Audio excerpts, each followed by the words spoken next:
Nilai-nilai tradisional yang hidup dan tumbuh di masyarakat pada masa lalu ternyata tidak bisa kita abaikan. Ada rahasia tersurat dan tersirat yang perlu ditelusuri dan diungkapkan. Barangkali saja di dalamnya tersembunyi sesuatu yang belum terkuak. Misalnya seperti kisah Raden Kian Santang. Nama sakral tersebut tentu sudah tak asing di telinga kita semua. Dalam banyak referensi, Kian Santang dianggap sebagai salah satu putra dari pasangan Prabu Siliwangi dan Nyi Subanglarang. Uniknya, dalam perjalanan hidup Kian Santang, ada sebuah cerita yang bersumber dari mulut ke mulut tentang pertemuannya dengan Khalifah Islam keempat, yakni Sayyidina Ali Karamallahu wajhah. Konon, hikmah dari pertemuan itulah yang membuat Raden Kian Santang akhirnya mendalami pengetahuan tentang Islam dan menyebarkannya ke wilayah Pajajaran kala itu. Kebenaran tentang mitos pertemuan Raden Kian Santang dengan Sayyidina Ali tidak dapat ditelusuri secara logika, lantaran dua tokoh besar tersebut hidup di zaman yang berbeda. Sayyidina Ali hidup pada rentang abad ke-6 sampai ke-7, sedangkan Raden Kian Santang hidup di abad 16. Dengan rentang waktu 9 abad, mungkinkah dua tokoh tersebut dapat bertemu? Jika kita berpikir berdasarkan data yang bersifat fisik, tentu cerita itu terdengar seperti bualan belaka. Tapi bila hal tersebut hanyalah mitos dan tak pernah terjadi di alam nyata, bagaimana bisa kisah tersebut menyebar dari waktu ke waktu? Masyarakat yang ikut mengisahkan pertemuan dua orang sakti itu pun kerap kali terlihat sangat yakin bahwa hal itu benar-benar terjadi. Nah, pada kesempatan kali ini, Tilastapa akan kembali menceritakan kisah legendaris tentang pertemuan Sayyidina Ali dan Raden Kian Santang. Tak hanya itu, Tilastapa juga akan mencoba mengungkap rahasia-rahasia di balik kebenaran tentang mitos pertemuan dua manusia sakti yang hidup di zaman berbeda tersebut. Tanpa basa-basi lagi, langsung saja, ini dia ceritanya.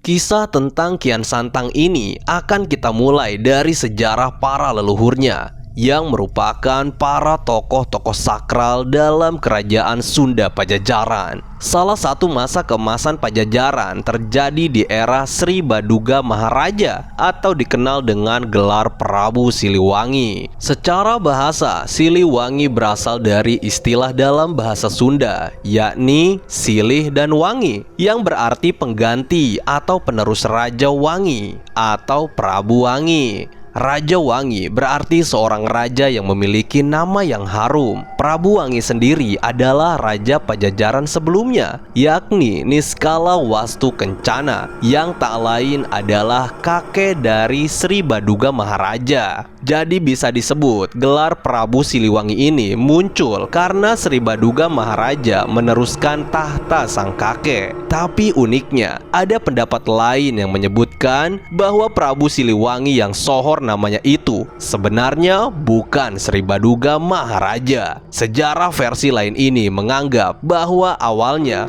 gelar Prabu Wangi itu ditujukan pada sosok Linggabuana yang gugur di Perang Bubat. Sebelum terbentuknya Kerajaan Pajajaran, Jawa Barat memiliki dua kerajaan besar. Pertama Kerajaan Sunda dan kedua Kerajaan Galuh. Kemudian dua kerajaan ini bersatu menjadi Kerajaan Sunda Pajajaran. Nah, Raja Linggabuana ini adalah pemimpin kerajaan Sunda yang tewas saat perang melawan Majapahit di bawah pimpinan Hayam Wuruk. Perang tersebut dikenal dengan Perang Bubat. Pasca kematian Linggabuana, kepemimpinan digantikan oleh raja penerus atau Prabu Siliwangi Niskala, yang tak lain adalah kakek Sri Baduga Maharaja. Niskala Wastu Kancana tak hanya memimpin kerajaan Sunda, tapi juga menguasai kerajaan Galuh. Dari situlah muncul nama kerajaan Sunda Pajajaran yang berasal dari dua kerajaan besar. Dari sini kita dapat menilai bahwa ketidakpastian asal-usul gelar Prabu Siliwangi ini akhirnya melahirkan banyak perbedaan pendapat. Lantaran sumber yang diambil merupakan sumber-sumber sejarah kuno yang berasal dari prasasti, carita parahyangan, dan dongeng-dongeng orang tua dulu yang diwariskan dari mulut ke mulut. Terlebih di masa penjajahan kolonial Belanda, ada banyak sekali sejarah yang dirubah demi kepentingan company. Kebanyakan orang Sunda sendiri tak bisa memastikan siapa sosok sebenarnya Prabu Siliwangi. Terlepas dari perbedaan itu, perjalanan Sri Baduga Maharaja dalam meneruskan tahta sang kakek benar-benar menggetarkan Pajajaran. Di bawah kekuasaannya, kerajaan Pajajaran mengalami perkembangan pesat. Masa pemerintahannya juga dikenang rakyat sebagai zaman perdamaian dan kemakmuran. Tidak hanya bijak dalam membuat keputusan, Sri Baduga Maharaja juga dikenal sangat disegani musuh.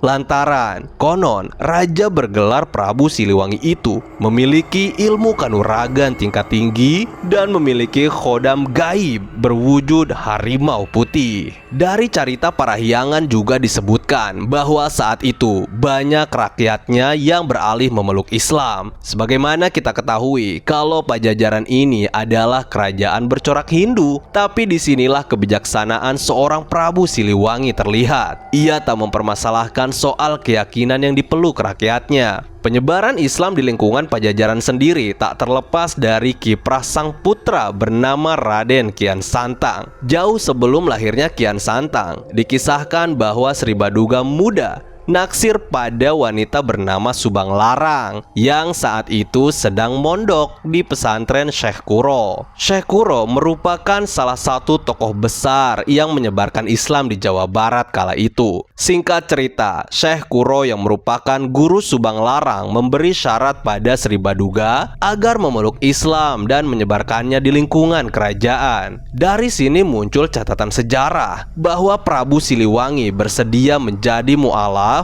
demi mempersunting Subang Larang yang beragama Islam. Meskipun pada akhirnya Prabu Siliwangi kembali pada agama asalnya. Dari pernikahan Prabu Siliwangi dengan Subang Larang, lahirlah 3 anak bernama Raden Walang Sungsang atau dikenal juga dengan Pangeran Cakrabuana, kemudian Nyimas Rara Santang, dan terakhir Pangeran Kian Santang. 3 anak Prabu Siliwangi dari Subang Larang inilah yang kelak akan menggemparkan Jawa Barat karena kesaktian dan kiprah mereka dalam menyebarkan agama Islam. Pangeran Cakrabuana sendiri adalah sosok yang kemudian mendirikan kerajaan Cirebon. Sementara Nyimas Rara Santang kelak akan melahirkan seorang putra bergelar Sunan Gunung Jati, salah satu dari wali sanga yang terkenal di Santero Nusantara.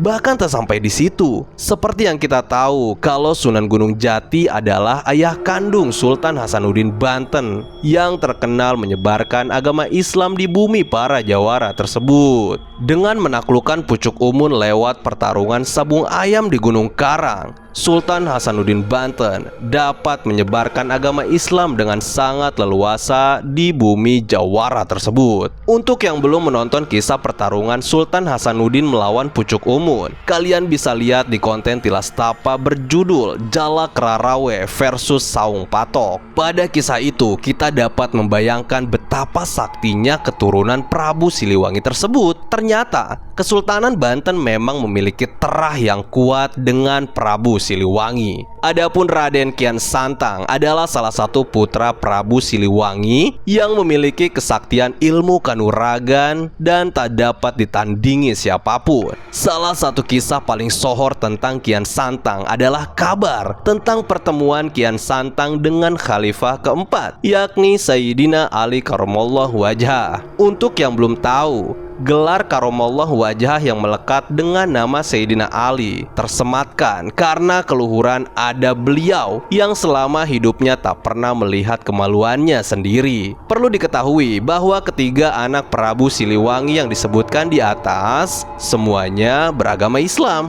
Mereka dikenalkan dan dididik agama oleh sang ibu, Nyi Subang Larang, yang merupakan santri dari Syekh Kuro. Beliau tentu memiliki wawasan pengetahuan agama yang mumpuni diampuni. Meski Prabu Siliwangi kembali pada agama asalnya, ia selalu membebaskan ketiga anaknya untuk memeluk agama apapun sesuai keyakinannya. Inilah yang membuat kerajaan Pajajaran dikenal dengan kerajaan paling toleransi soal agama. Meski bukan penerus tahta kerajaan, Raden Kian Santang termasuk putra Prabu Siliwangi yang paling populer. Selain belajar agama dengan sang ibu, sejak kecil hingga remaja, Raden Kian Santang juga dilatih ilmu bela diri dan tumbuh menjadi sosok kesatria Pajajaran kala itu. Kehebatannya dalam bertarung menarik perhatian Prabu Siliwangi, hingga akhirnya Raja Pajajaran tersebut mengangkat sang putra menjadi senopati Pajajaran. Kian Santang pun tumbuh menjadi kesatria yang gagah perkasa dan tidak ada yang bisa mengalahkannya. Ketika hidup di istana, Kian Santang adalah pemuda yang serba berkecukupan. Meski begitu,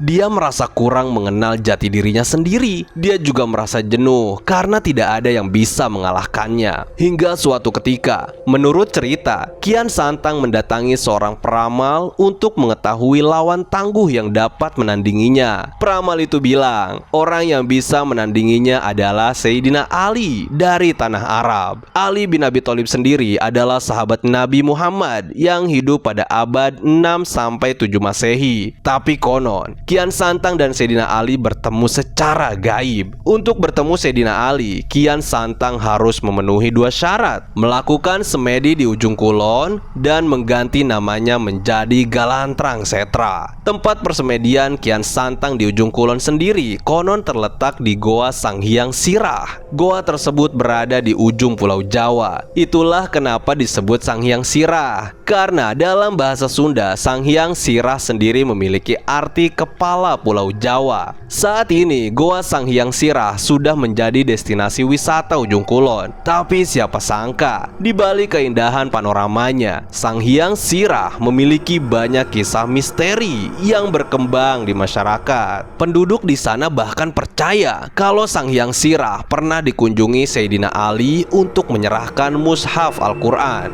Bahkan ada juga cerita yang menyebutkan kalau Sanghyang Sirah adalah tempat khusus yang dijadikan titik berkumpul para wali di Nusantara. Kembali ke Kian Santang, setelah melakukan semedi dan berganti nama menjadi Galantrang Setra, Kian Santang pun pergi ke tanah Arab untuk menemui sang khalifah keempat. Singkat cerita, Kian Santang pun bertemu dengan seseorang berjubah putih. Putra Prabu Siliwangi tersebut menghampirinya dan menanyakan keberadaan sosok bernama Sayyidina Ali. "Maaf Kisana, apa Kisana kenal dengan Sayyidina Ali?" tanya Kian Santang. Orang tersebut tersenyum seraya balik bertanya, "Ada perlu apa Kisana menanyakan Sayyidina Ali? Aku ingin adu kekuatan. Kesaktiannya begitu sohor di negeriku," jawab Kian Santang dengan lantang. Orang tersebut pun bersedia mengantarkannya menemui Sayyidina Ali. Namun saat beranjak, orang tersebut menancapkan sebuah tongkat ke tanah dan pergi begitu saja. "Tunggu Kisana, sepertinya Kisana lupa mencabut tongkatnya," kata Kian Santang. Orang tersebut kemudian menoleh dan berbalik menatap Kian Santang. "Tolong cabutkan tongkat itu." Kian Santang kemudian mengiyakan permintaan orang tersebut. Awalnya ia hanya menggenggam tongkat tersebut tanpa tenaga, tapi tiba-tiba Kian Santang merasa kesulitan mencabutnya. Tak ingin malu di hadapan orang Arab, Kian Santang pun mulai mengeluarkan sedikit tenaganya. Tapi sayang, tongkat itu tak bergeser sedikit pun. Mau tak mau, akhirnya Kian Santang mengeluarkan berbagai ajian hanya untuk mencabut sebuah tongkat. Dari mulai ilmu biasa sampai kekuatan batin tingkat tinggi, semua kemampuan sudah dikerahkan secara maksimal. Tapi edannya, jangankan terlepas, bergeser sedikit saja tidak. Bak paku bumi, tongkat itu tetap tertancap dengan kokohnya di tanah. Sekujur tubuh Kian Santang dibasahi darah dan keringat. Tangannya bergetar lemas setelah mengeluarkan banyak energi batin. Melihat Kian Santang yang sudah kewalahan, orang itu menghampiri tongkatnya. Dan dengan ajaibnya, tongkat yang tertancap kokoh tersebut dapat dengan mudah dicabut tanpa mengeluarkan tenaga sedikit pun. Gila, sontak Kian Santang tercengang penuh keheranan. Dari kejadian tersebutlah Kian Santang akhirnya menyadari kalau orang di hadapannya adalah Sayyidina Ali. Ia bertekuk lutut dan mengakui kehebatan sang khalifah. Setelah itu, Kian Santang pun memutuskan untuk menetap di Mekah dan menimba ilmu agama di sana. Singkat cerita, setelah mendapatkan banyak pengetahuan tentang Islam, Kian Santang pun kembali ke Pajajaran. Sesampainya di sana, dia menemui sang ayah dan kerabatnya untuk menceritakan pengalamannya selama mengembara ke tanah Arab. Kian Santang kemudian mengajak Prabu Siliwangi untuk memeluk Islam. Begitu juga dengan rakyat Pajajaran. Tapi sayang, ajakan Kian Santang ditolak. Meski demikian, Raden Kian Santang tetap menyebarkan agama Islam di pelosok Pasundan. Dalam versi lain, ada cerita yang mencoba melencengkan tentang sikap Prabu Siliwangi terhadap ajakan Kian Santang untuk memeluk Islam. Dikatakan bahwa Prabu Siliwangi dipaksa oleh sang anak. Kemudian terjadi kejar-kejaran dan perlawanan yang dilakukan oleh Kian Santang. Hingga akhirnya Prabu Siliwangi pun berubah menjelma menjadi sosok maung putih gaib, lalu menghilang secara misterius. Saya sendiri sebenarnya kurang setuju tentang kejar-kejaran yang dilakukan Kian Santang untuk memaksa sang ayah memeluk Islam. Karena hal itu membuat image buruk yang terkesan kalau Kian Santang berani melawan pada orang tua. Ini jelas bertentangan dengan nilai-nilai Islam. Terlebih, ajaran Islam masuk ke bumi Nusantara dengan cara yang damai dan tanpa paksaan. Kita kembali pada pertemuan Kian Santang dan Sayyidina Ali. Sebagaimana yang saya sebutkan di awal, kalau masa hidup dua tokoh besar tersebut sangatlah jauh. Tak masuk akal rasanya pertemuan itu terjadi bila dipandang dari segi keilmuan. Dalam penelusuran Tilas Tapa, ada sebuah artikel yang ditulis oleh Sofia Abdullah di website WordPress dan mencuri perhatian kami, di mana artikel tersebut menjelaskan penelitian sejarah yang mencoba menggali kebenaran kisah tentang pertemuan Kian Santang dan Sayyidina Ali. Karena penjabarannya sangat panjang, Tilas Tapa hanya akan menyampaikan poin-poin tertentu saja. Untuk kalian yang ingin membaca artikel tersebut secara langsung, Tilas Tapa sudah menyediakan linknya di deskripsi. Berangkat dari sebuah data yang ditemukan oleh ulama Mesir, ada sebuah catatan bahwa Sayyidina Ali memang memiliki satu sahabat yang berasal dari timur jauh atau Nusantara. Data ini diambil dari manuskrip kuno yang tersimpan di Universitas Al-Azhar, Mesir, yang diantaranya mengisahkan tentang sahabat Imam Ali, seorang pangeran yang berasal dari timur jauh, yang bahkan sempat ikut perang Siffin dan beberapa peperangan lain bersama Sayyidina Ali. Setelah diteliti oleh Insinyur Haji Dudung Faturrahman, satu-satunya kisah pertemuan pangeran dari timur jauh dengan Imam Ali adalah kisah Kian Santang yang terjadi di Jawa. Namun saat diteliti kembali, pangeran Jawa yang hidupnya satu masa dengan Sayyidina Ali dan menjadi sahabat beliau serta ikut dalam perang Siffin tidak lain adalah Rakean Sancang. Kesimpulan ini tentunya banyak menimbulkan opini dari berbagai kalangan pemerhati sejarah, karena jelas terjadi perbedaan tokoh utama. Kisah yang beredar di masyarakat Sunda selama berabad-abad adalah Kian Santang. Sementara menurut penelitian, tokoh yang hidup satu kurun dan bertemu dengan Sayyidina Ali adalah Rakean Sancang,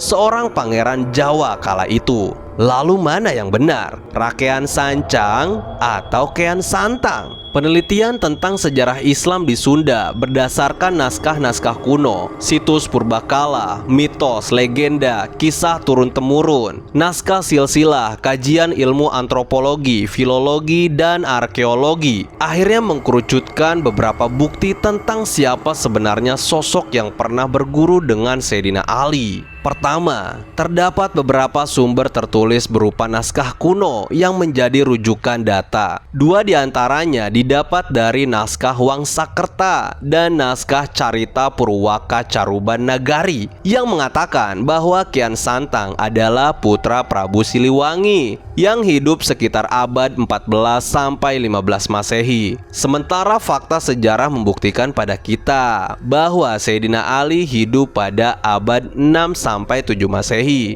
yang artinya jarak waktu antara Imam Ali dengan Kian Santang sekitar 9 abad. Dan tentunya mustahil secara ilmu sejarah kedua tokoh ini dapat bertemu. Lain halnya dengan Rakean Sancang yang masa hidupnya kurang lebih satu masa dengan Sayyidina Ali. Hingga ditarik kesimpulan yang bertemu dengan Sayyidina Ali adalah Rakean Sancang, dan beliau adalah tokoh yang berbeda dengan Kian Santang. Kesimpulan ini diambil hanya berdasarkan perkiraan tahun yang tertera pada naskah Carita Purwaka Carubanagari. Benarkah demikian? Benarkah Rakean Sancang dan Kian Santang adalah dua tokoh yang berbeda? Bila benar demikian, artinya kita telah membuang seluruh sumber lisan, tradisi, dan budaya, situs pemakaman kuno yang tersebar merata di seluruh Indonesia, sejarah, dan silsilah para tokoh muslim yang telah menjadi pemimpin di Jawa Barat sejak tahun 800-an Masehi. Tentu saja kita tak bisa membuang cerita yang menyebar begitu saja dari nenek moyang kita. Menurut almarhum Profesor Buhari, seorang ahli filolog yang cukup terkenal, ada kemungkinan salinan naskah Wangsakerta dan naskah Carita Purwaka Carubanagari sempat mengalami penambahan dan pengurangan isi sesuai pesanan pemerintah kolonial saat itu.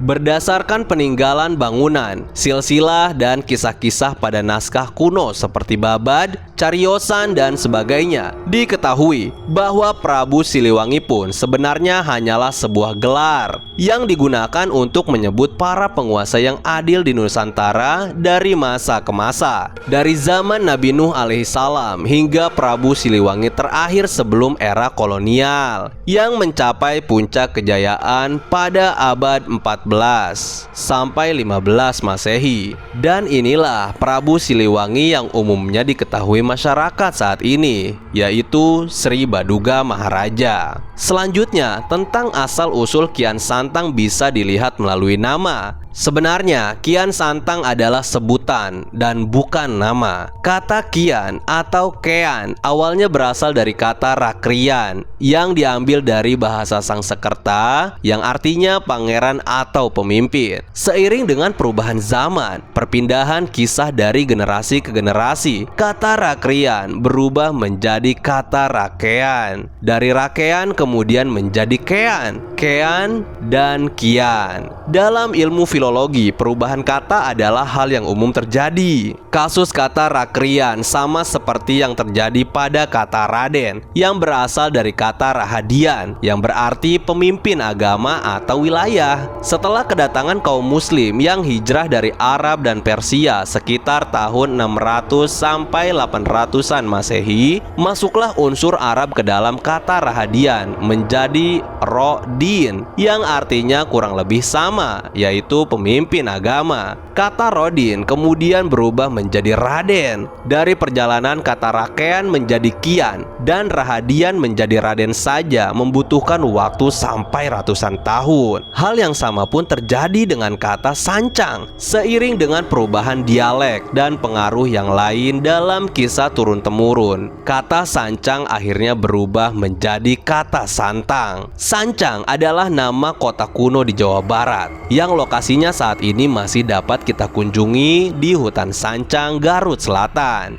Jadi, berdasarkan temuan di atas, dapat disimpulkan bahwa Kean Santang atau Kian Santang dan Rakean Sancang adalah tokoh yang sama, yang dikisahkan dari generasi ke generasi selama ratusan tahun hingga mengalami perubahan bunyi dan makna, yaitu yang pada awalnya hanya sebuah gelar hingga akhirnya menjadi nama. Kisah Rakean Sancang dan pertemuannya dengan Sayyidina Ali dikisahkan secara turun-temurun dari generasi ke generasi, baik dalam bentuk pantun maupun wayang. Dan seperti umumnya, tradisi lisan pasti mengalami penambahan, pengurangan isi kisah, dan perubahan nama tokoh yang disesuaikan dengan dialek sang penutur. Adapun waktu kapan sebenarnya pertemuan tersebut terjadi dapat diambil dari sumber salah satu padepokan di Banten mengenai kisah Kian Santang yang lebih bisa diterima dalam ilmu sejarah. Mereka mengatakan bahwa pertemuan antara Kian Santang dengan Sayyidina Ali terjadi di Mekah setelah peristiwa Fathu Mekah atau penaklukan Mekah pada tahun 629